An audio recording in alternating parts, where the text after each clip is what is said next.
liberación del neurotransmisor.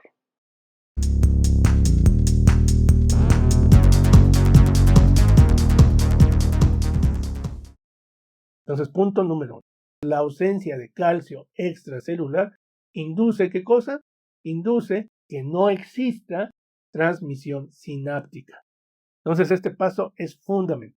Ahora, ya que el calcio produjo la polimerización de la actina, entonces, ahora sí, podía permanecer por mucho tiempo en el interior de la célula, va a ser capturado por calcio-calmodulinas, va a ser atrapado, la palabra específica se le llama quelar, se quela, hay quelación del calcio, y una vez que es atrapado el calcio, debe de ser enviado hacia el exterior. Cuando estamos hablando de las vesículas, en realidad estamos hablando de una estructura altamente compleja. La vesícula no nada más es un envoltorio que contiene neurotransmisor y va a transmitir, no. La vesícula es una estructura que tiene una gran complejidad. O sea, lo que conforma propiamente la vesícula es membrana celular y va a tener esta vesícula incorporado toda una serie de proteínas o de estructuras que conforman parte de la función en cada uno de los pasos que se van a dar. Todas estas estructuras que se van a encontrar incorporadas en la membrana de la vesícula van a estar participando en un momento determinado de la transmisión sináptica. Entonces, de estas, la primera que nos interesa para que se dé el siguiente paso es la que va a estar participando en lo que llamamos el movimiento vesicular. Las vesículas de primera instancia van a ser sintetizadas en el soma de la neurona. Y a partir de ahí, a partir de esta síntesis que se va a dar en el soma, van a tener que ser movilizadas a través de los microtúbulos y la proteína encargada de esa movilización es lo que le vamos a denominar la cinesina. Las cinesinas son proteínas familiares, vamos a ponerlo en esas palabras, familiares de la miosina. Y lo importante es que estas cinesinas van a estar interactuando.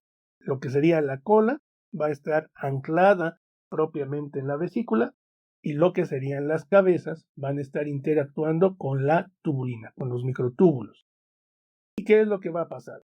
Las cabezas van a sufrir un proceso de fosforilación y desfosforilación para unirse y despegarse de la tubulina e ir avanzando. Esto es algo muy curioso porque literalmente, o sea, no es únicamente con fines de ejemplificar, sino literalmente se mueven como si fueran pies, donde primero se pega uno, posteriormente se pega el otro, se despega, avanza y sigue así, poco a poco, poco a poco. Entonces, el gasto energético para transmitir la información, para que lleve estas vesículas desde el soma, pues no es bajo. O sea, porque voy a estar llevando a cabo este proceso. Y va a haber también una dirección específica a través de la cual se va a mover esto, que es de la terminal negativa del túbulo hacia la... También hay sustancias químicas que pueden impedir esta fosforilación o que pueden impedir también el que se desplace. Entonces, la quinesina es uno de los elementos más importantes, que me va a ayudar entonces a movilizar la vesícula hasta la terminal y una vez que llega a la terminal me va a ayudar a movilizar la vesícula hacia la membrana de la terminal presináptica. Entonces ahí terminaríamos el siguiente punto. Ahora, una vez que ya acerqué, una vez que ya está justo la vesícula en la membrana, en vecindad de la membrana, vamos a iniciar todo el proceso que le vamos a denominar de exocitosis o de liberación del neurotransmisor.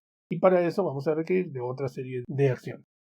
Para que se pueda llevar a cabo esta liberación de estas vesículas, es extraordinariamente importante que sigan ciertas reglas. Es decir, no es posible que las vesículas se liberen en cualquier parte de la membrana. Vamos a tener muchos sitios donde específicamente se van a encontrar la estructura para que se pueda liberar este neurotransmisor. Aquí vamos a tener en este esquema, nos están marcando esta área, por ejemplo, que está aquí. Es lo que le vamos a denominar la zona activa. Cuando se le denomina esa región zona activa, quiere decir que es el sitio específico es donde se puede dar la liberación de este neurotransmisor. ¿Y por qué esto no activa? Porque en el resto de la membrana no voy a contar con las estructuras necesarias para que se dé la liberación. Otra de las proteínas que conforman a la vesícula se le van a denominar, vamos a tener otra familia de proteínas que les vamos a denominar proteínas de anclaje. Entonces resulta que vamos a tener un grupo de proteínas que van a ser las responsables de unir a la vesícula con otras proteínas en puntos específicos de la membrana. Entonces, en este sentido, vamos a tener dos tipos de proteínas de anclaje.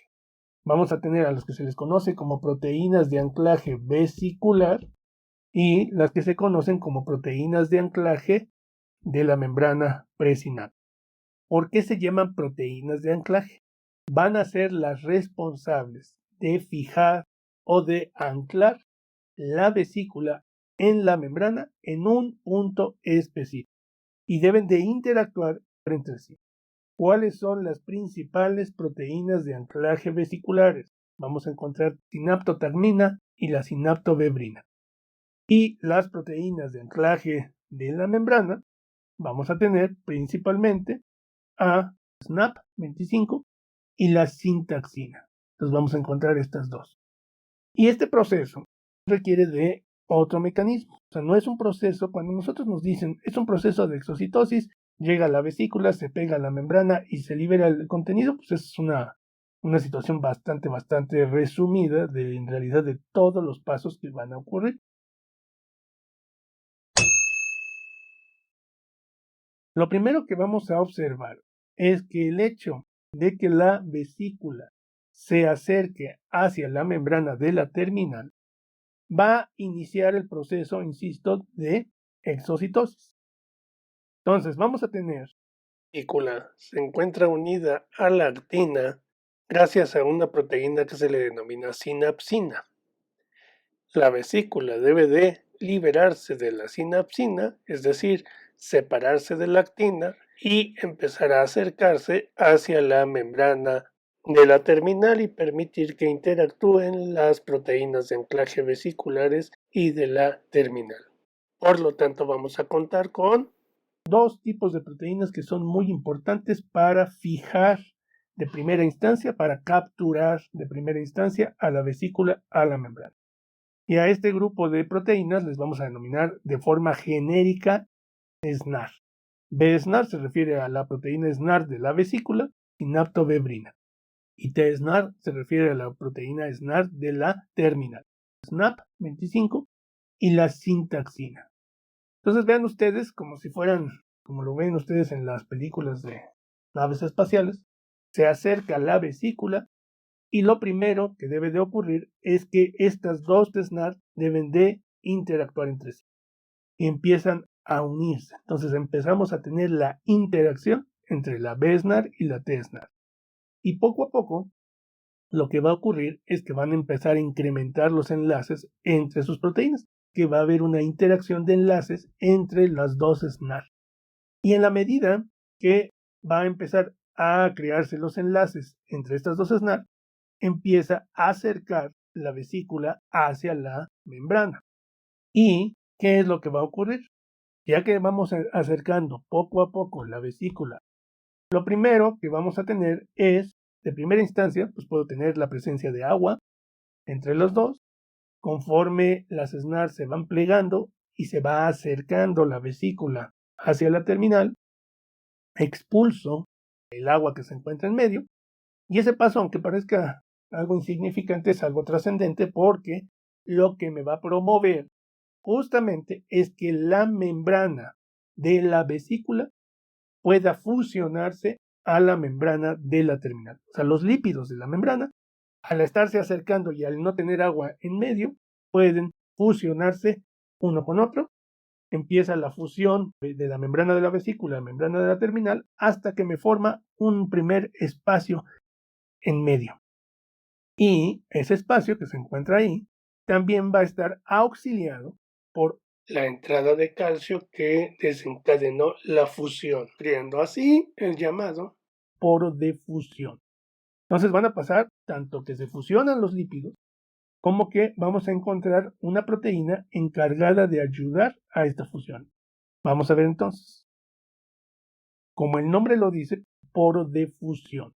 Va a crear un poro. Justo en este punto voy a encontrar las dos proteínas que se llaman poro de fusión. Un poro que pertenece a la vesícula, otro poro que pertenece a la membrana.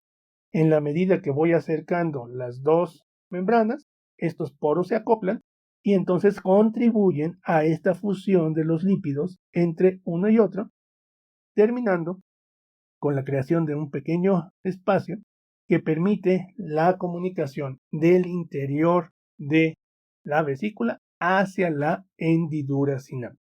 Y en el momento que ya se estableció esta comunicación, en el momento en el que ya está abierto esta vesícula hacia el exterior, empieza el siguiente paso, que se le va a denominar la liberación del neurotransmisor. Y por lo tanto, vamos a tener la comunicación del interior de la vesícula con el espacio sináptico. Bueno, todos estos pasos que acabamos de enumerar forman parte del mecanismo de exocitosis.